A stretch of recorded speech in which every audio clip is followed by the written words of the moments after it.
কারণ ফ্রেন্ডস একটি ব্লগে তোমাদের সবাইকে ওয়েলকাম। তো দেখো চলে এসেছি চিংড়ি মাছ নিয়ে। ফ্রিজ থেকে চিংড়ি মাছগুলো বার করে নিয়েছিলাম। নিয়ে দেখো চিংড়ি মাছগুলো তোমাদের দাদাভাই বেঁচেছিল, তো পিঠে যে শিটটা থাকে না সেটা আর বার করেনি, ও জানে না অত কিছু। তো ওটা আমি ভালো করে বের করে নিচ্ছি। এটা দিয়ে কি একটা নতুন রেসিপি হবে, কি হবে সেটা তোমরা সঙ্গে থাকো, ভিডিওটা পুরো দেখো। স্কিপ করলে কিন্তু কিচ্ছু বুঝতে পারবে না। খুব ভালো একটা রেসিপি তোমাদের সাথে শেয়ার করব বলেই চলে এসেছি। চিংড়ি মাছটা ও শিরগুলো সব বেছে নিয়ে ভালো করে ধুয়ে নিচ্ছি। ধোয়া কিন্তু ছিলই, ফ্রিজে স্টোর করা ছিল, তবু আরেকবার ধুয়ে নিলাম। ধুয়ে নিয়ে এবার চিংড়ি মাছগুলো দেখো পরিষ্কার করে ধুয়ে নিয়েছি। মাথা, সুর যেগুলো যেগুলো থাকে, লেজ সব ফেলে দিয়েছি, খোলা টোলা সব। তাই এখানে দেখো মিডিয়াম সাইজের একটা পেঁয়াজ কুচিয়ে নিয়েছি, দুটো শুকনো লঙ্কা, সামান্য কিছু রসুন। আর চিংড়ি মাছটাকে প্রথমে কি করলাম বলো তো, লবণ আর হলুদ দিয়ে মাখিয়ে নিলাম, অল্প সামান্য সব কিছু লবণ হলুদ। আর কড়াই বসিয়ে নিয়েছি গ্যাসে। তো গ্যাসটাকে একটু জোরেই দিয়ে নিয়েছিলাম, কড়াইটা গরম করে নিলাম, দিলাম সোয়াবিন অয়েল, 1 টেবিল চামচ পরিমাণ সোয়াবিন অয়েল। তারপরে গ্যাসের ফ্লেমটাকে আস্তে করে দেবো, দিয়ে চিংড়ি মাছগুলোকে প্রথমে তেলে ভেজে নেব।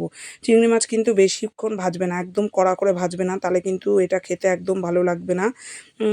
হালকা করে জাস্ট ভেজে নেবে, সেদ্ধ হওয়ার মতো, ঠিক আছে? নাহলে কিন্তু ছ্যাবড়া ছ্যাবড়া হয়ে যাবে, একটুকুও ভালো লাগবে না খেতে।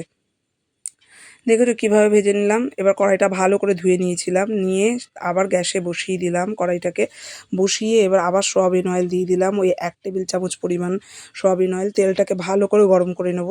নিয়ে দেখো ভালো করে ঘুরিয়েও নিলাম। সকালবেলা সব কাজ হয়ে গেছে, তারপরে চান করে এসে এইসব কাজ করতে হচ্ছে, বুঝতে পারছো তো? সারাদিন চলতে থাকে যুদ্ধ। তা তেলটা গরম হয়ে গেছিলো, মিডিয়াম সাইজের পেঁয়াজটাকে কুচিয়ে নিয়েছিলাম সেটাকে দিয়ে দিলাম। পেঁয়াজও কিন্তু বেশি ভাজা হবে না, একদম সামান্য জাস্ট কাঁচা গন্ধটা বেরিয়ে যাবে, তারপর পেঁয়াজটা তুলে নেবে। এইবার ওই একই তেলে রসুনটাও ভেজে নেব, রসুনটার পরে শুকনো লঙ্কাটাও ভেজে নেব। আমি এগুলো কেন ভেজে নিচ্ছি, এটা চিংড়ি মাছের ভর্তা হবে।